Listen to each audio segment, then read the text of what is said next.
ဆရာတော်ရှင်သူမြတ်ကြီးဖေဟာတပည့်တွေကတက္ကမအပေါင်းတို့ပူဇော်တရားတော်လေးပြုတော်မူပါအရှင်မြတ်ကြီးဖေဟာ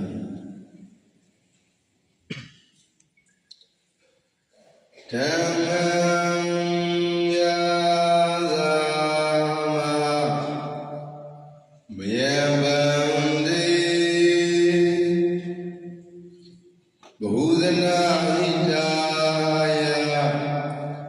ဘဟုဇနာဒုက္ခယလောကနုကမ္မာယအထာယဟိတာယ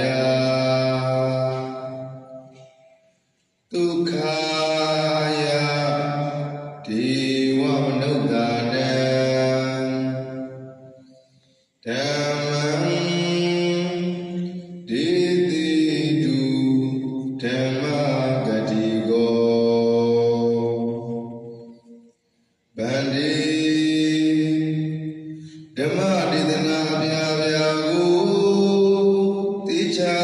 ကြနာဟောညွှန်ပြသည်ဓမ္မဂတိကောနာမထေရှားအရှင်မြတ်ဘုရားမယံအဝိဇ္ဇာအမောင်ကြီးပိဋကစီသဖြင့်ထွန်ဒီကိုသာမရရှာပဲကဘာကပိတန္တရာဝိ၌သင်္ချေများစွာခြေလေခဲ့ရပါသောတပည့်တော်မတို့သည်ဓမ္မံအဝိဇ္ဇာကိုတတ္တနာဖြဲ့၍မြင်မြင်မဂ္ဂင်တရားရင်ကိုယာဇာမတန္တရာဘေဝယံခန္ဓာကျွေးလွန်မှန်တရားမြတ်ဓမ္မကံကိုဝေဘံပိုင်ချ၍ဟောကြားတော်မူပါရဲ့တောင်းပန်ကြပါကုန်၏ဖယားဓမ္မဂတိကောဓမ္မဒေသနာပြာပြာကိုတိချာချနာဟောညွှန်ပြသည်ဓမ္မဂတိကောနာမထေရှားအရှင်မြတ်ဘုရားသည်ဘဟုဇနာဟိတာယများစွာသောလူပေါင်းဤစီးပွားလုံးငါဘဟုဇနာဒုက္ခယများစွာသောလူပေါင်းဤချမ်းသာခြင်းလုံးငါလောကလူကမ္ဘာယလောကလူပေါင်းကို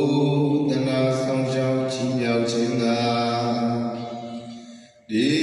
ဝမနုဿာနံနတ်လူတို့ဤအထာယကျုံငါဟိတာယစီဝလုံးငါဒုက္ခယချမ်းသာခြင်းလုံးငါ